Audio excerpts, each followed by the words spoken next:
Hello अस्सलाम वालेकुम उस्ताद जी। वालेकुम सलाम। उस्ताद जी मेरा मुर्गा बुखार है, पेचा सन, ठीक है, ढीला ढीला रहंदे, कोई समझ नहीं पी आंदी, कोई इलाज दसा हुआ। मैं थोड़ा मसरूफ हाँ, थोड़ी देर बाद कॉल हेलो करेगा। हेलो अस्सलाम वालेकुम उस्ताद जी। वालेकुम सलाम पुत्र। उस्ताद जी सीजन आने वाला है, मुर्गा तैयार करना है, कोई खुराक दसा हुआ। ए ठीक है पुत्र, टेंशन ना कर, मैं रसे ना, मेहमान आए बेटन फिलहाल। मेहरबानी करो। हेलो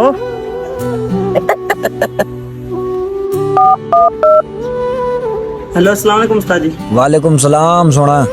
उस्ताद जी मेरा मुर्गा कुछ खमदा पीना नहीं, पता नहीं क्या है, बस दूध दुनिया में रहते कुछ खमदा ही नहीं, कुछ कम से तो जान बने से। मैं कि नहीं गया बता कॉल करे ना। हेलो अस्सलाम वालेकुम। थोड़े दिल च कई यूं समय सवाल हो सन जेडे मैं तो वीडियो विच पहले दस चुके हैं। 5 लाख पेंसिलिन ते 90 रुपए ये मिक्स करते मुर्गे को लाओ, इंशाल्लाह बहुत अच्छा रिजल्ट हमसे थोड़ा मुर्गा फिट थी वैसे।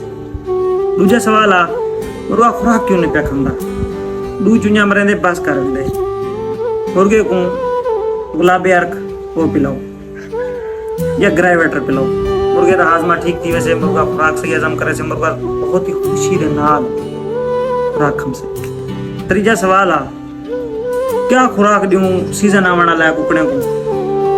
एडे लंबे चौड़े खर्चे करने की लोड़ कहनी, 5 गुलियां बेदामे ने, अक्सर शौकीन 15 गुलियां 20 गुलियां ने ना 2 महीने सीजन को पेन 5 गुलियां बेदामे लिया भिगोते शाम को वो भिगोया हो या 5 गुलियां अपने मुर्गे को दियो, थोड़ा मुर्गा 2 महीने दे विच ऐसा तैयार थी वैसे कि लोग तुसा को पूछन यार केड़ी खुराक खाई मुर्गे को, कहीं दिल आजारी थी होवे तो मार